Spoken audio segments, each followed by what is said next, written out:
നമുക്ക് ഇന്നത്തെ ലഞ്ച് റെഡിയാക്കിയാലോ? അതിനായിട്ട് നമുക്ക് സിമ്പിളായിട്ട് 2 കറിയും ചോറും റെഡിയാക്കാം. അപ്പോൾ ഞാൻ അതിൻ്റെ ഉപ്പേരിക്കായിട്ട് എടുത്തിട്ടുള്ളത് കൊടവരിക്ക, നരമ്പെന്നെല്ലാം ഇവിടെ പറയും.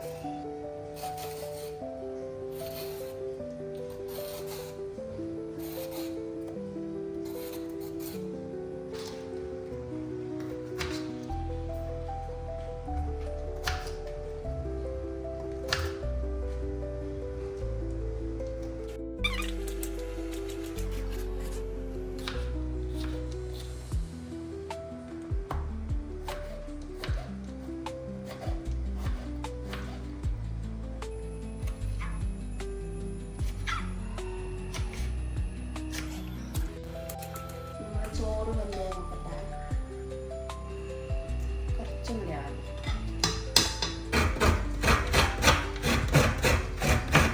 അപ്പം പാത്രം ചൂടായിട്ട് വന്നിട്ടുണ്ട്, നമുക്ക് വെളിച്ചെണ്ണ ഒഴിച്ചു കൊടുക്കാം. പാത്രം ചൂടായി വന്നിട്ടുണ്ട്, അപ്പോൾ നമുക്ക് വെളിച്ചെണ്ണ ഒഴിച്ച് കൊടുത്തിട്ട് കടുക് ഇട്ട് കൊടുക്കാം.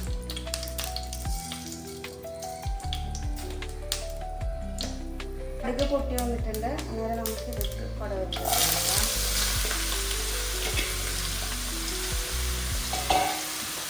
അതിലേക്ക് ആവശ്യത്തിന് ഉപ്പ്, പിന്നെ ഒരു 1/4 സ്പൂൺ മഞ്ഞൾപ്പൊടി.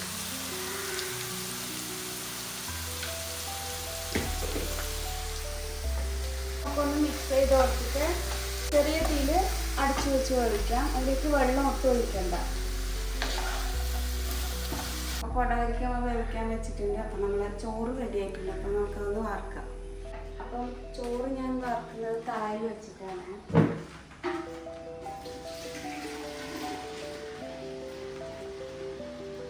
കുറച്ച് പച്ചവെള്ളം ഒഴിച്ചിട്ട് വറുക്കാൻ ഇങ്ങനെ ചോറ് വിട്ട് വരും. കൊടവരിക്ക നല്ലോണം വെന്ത് കിട്ടിയിട്ടുണ്ട്. അപ്പോൾ വെള്ളം ഒട്ടും ചേർക്കാതെ ആക്കിയത്, അതുകൊണ്ട് അതിൽ തന്നെ വെള്ളം വരുന്നുണ്ട്. എന്നിട്ട് ലാസ്റ്റ് നമുക്ക് തേങ്ങ ഇട്ട് കൊടുക്കാം. ഒരു 4-5 വെളുത്തുള്ളി ചതച്ചതും കൂടെ ഇട്ട് കൊടുക്കാം.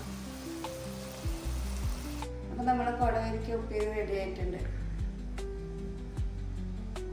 നമുക്ക് ചിക്കൻ കറി വെക്കാൻ 2 കറിവേപ്പില പറിക്കാം.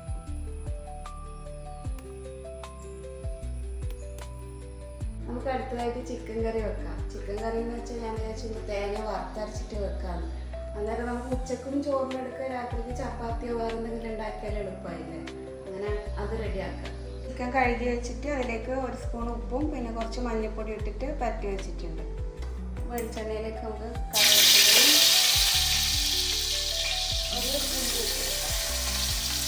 ഇഞ്ചി വെളുത്തുള്ളി ഒന്ന് ചതച്ച് വെക്കണം.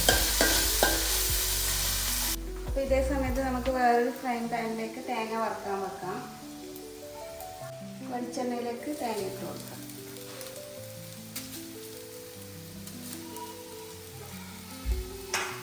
തേങ്ങ വറുക്കുമ്പോൾ ചെറിയ തീയിൽ വെച്ചാൽ നമുക്ക് മെല്ലനെ വറുത്തെടുക്കാം.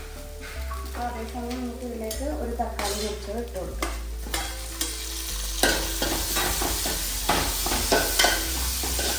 തേങ്ങ കുറച്ച് ഹൈ ഫ്ലെയിമിൽ ഇടാണ്ട് ചെറിയ തീയിൽ വറുത്തെടുത്താൽ നല്ല ടേസ്റ്റാണ്. പെട്ടെന്ന് ഇങ്ങനെ വറുത്തെടുത്താൽ ഒരു കരിഞ്ഞ ചോയാലും കിട്ടും. അപ്പം മെല്ലനെ വറുത്തെടുത്താൽ അതിൻ്റെ ടേസ്റ്റ് കൂടും. കളി വന്ന് കിട്ടിയിട്ടുണ്ട്, അതിലേക്ക് നമുക്ക് ചിക്കൻ ഇട്ട് കൊടുക്കാം.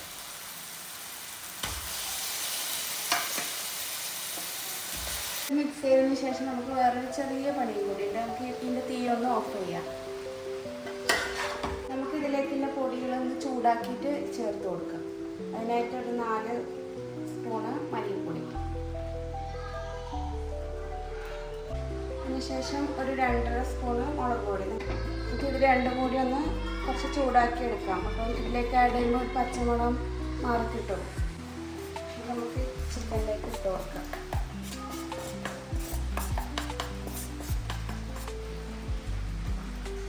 അപ്പോൾ മുളക് പൊടി മല്ലിപ്പൊടി ഇട്ട് കൊടുത്തിട്ടുണ്ട്. അപ്പോൾ അതിലേക്ക് നമുക്ക് 1 ടേബിൾ സ്പൂൺ ചിക്കൻ മസാല ഇട്ട് കൊടുക്കാം.